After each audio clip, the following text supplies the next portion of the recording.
bit of cooking today, I guess. Gonna have a go at giving a sort of breakfast recipe a go. I've seen done online. It'd be handy and be quite nice to do out in the field when doing reenacting or camping. Not really period correct, but chorizo can double as both the oils and also it's a source of protein, a source of meat, a very good source of salt, especially considering it's smoked and preserved, so it'll last a lot longer outside than just sort of having a bag of chicken or something knocking about. Gotta cook it in. Well, this one's a reproduction, Japanese style mess tin. Got my original up there, got some rice soaking in that for later. But yeah, I was originally going to try and do this with like a liquid fuel can. Something like this, got some liquid fuel in it, sort of set it alight, lasts about an hour, 2 hours. Similar to what the Japanese army used to cook with.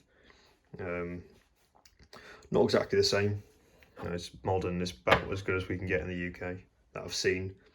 But it is absolutely fucking pissing it down outside at the moment. So, yeah, I'm gonna fucking pass on that. So just gonna give this bad boy a go with, I guess, sort of period tooling as well. First thing I'm gonna do is I'm gonna crack open this chorizo.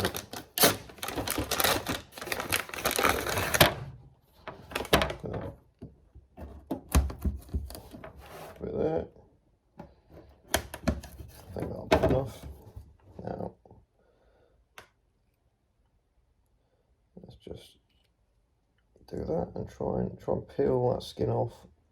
Peel the outer casing. So I've got it there.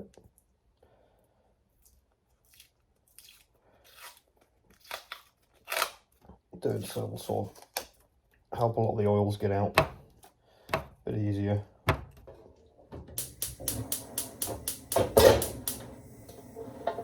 So, still got some water in there. Get that out. I'll put my chorizo. Get my wooden spoon.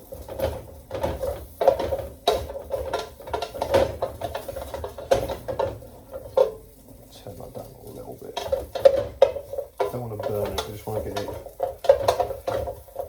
warm enough that some of those natural oils start coming out. You sort of see that orangey shit on the bottom. That is the oils starting to seep out of that chorizo. Ow. As I let that warm up, I'm going to turn it down. Tell you the truth, this isn't the most comfortable knife I've used. And also the rivets are slightly loose, so I've had to take an hammer and a punch to it to tighten some of them up. Nice. Nice chunky veg.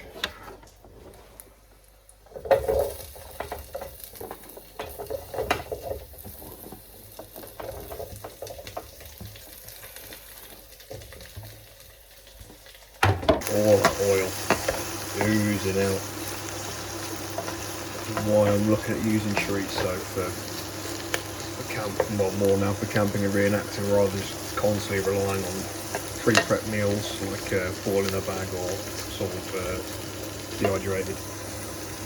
Because that chorizo will keep for a couple of days in non-ideal conditions. Just so you don't have oil coming out of them. So you wouldn't have to take any extra oil with you, just bang a bit of chorizo in the bottom. As long as you, I guess, sort of skin it first. And skin the chorizo. It should be alright. Well, the one downside to this reproduction army knife is the angle on that, is the point, even the tip, if you will, on the can opener. I mean, it'll do the job.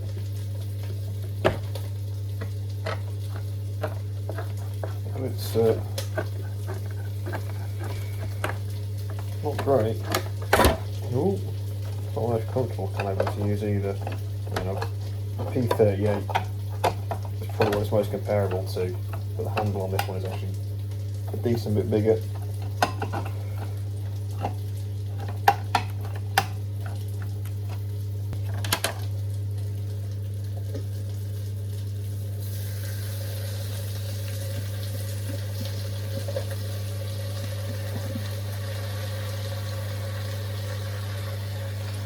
Now it's sort of sat at a rolling boil, I'm going to try and crack an egg into the middle of it. I probably won't be able to do this on camera because I'm an absolute fucking retard. So what I've done is I've dropped it in the little well in the centre and I've covered it as soon as I dropped it in with the chorizo-y, oniony, tomatoey, mixy shit. Just sort of cook it in. I'm going to give that about 5 or 10 minutes.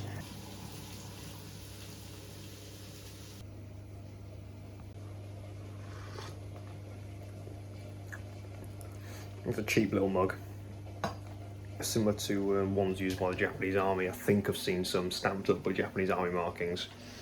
Very similar style to that. Amazon, Japan, cost me I think like 400 yen.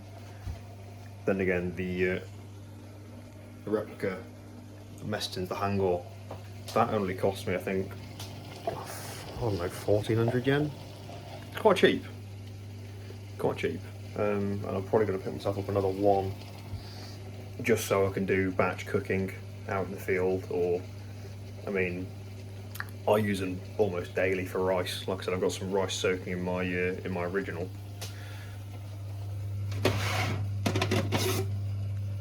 I don't know whether the camera's going to be able to see that. The markings on the inside. That is 2601 in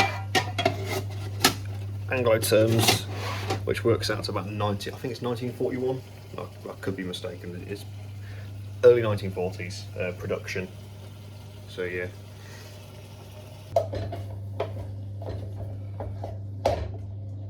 And it's looking good. However, I have just realised that this chef is not wearing his hat. How could I have gone this entire video without wearing a chef's hat?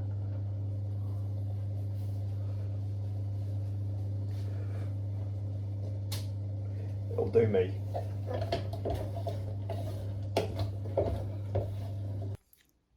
Tell you now, it might not look appetizing to some, but it smells fucking great.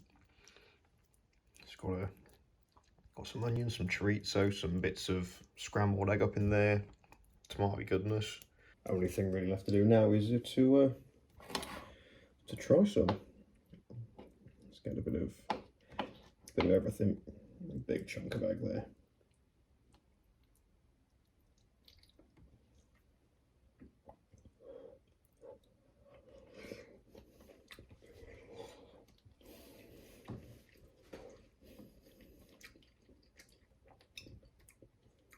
Tell you what, not half bad. Maybe a little bit more salt. Actually adding some salt in, maybe a bit of pepper. But I mean, if you've been camping for a couple of days and it's rich, it's high in calories, it's high in fat. It's ideal, really.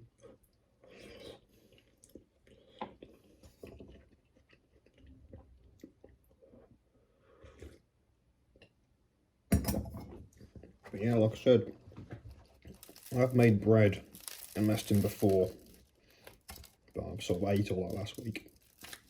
This bread's very hot, so just take it out of the oven. So just dip that in here. Some chorizo-y, eggy bread. Which that's another thing you could probably add in here. I saw the bloke who I got this recipe off, the channel I got it off, Hidden Valley Bushcraft. He made a risotto doing something similar, sort of in his Mestons, with using chorizo and a bit of onion. But he chopped up and put some baby bells in there for a bit of cheese.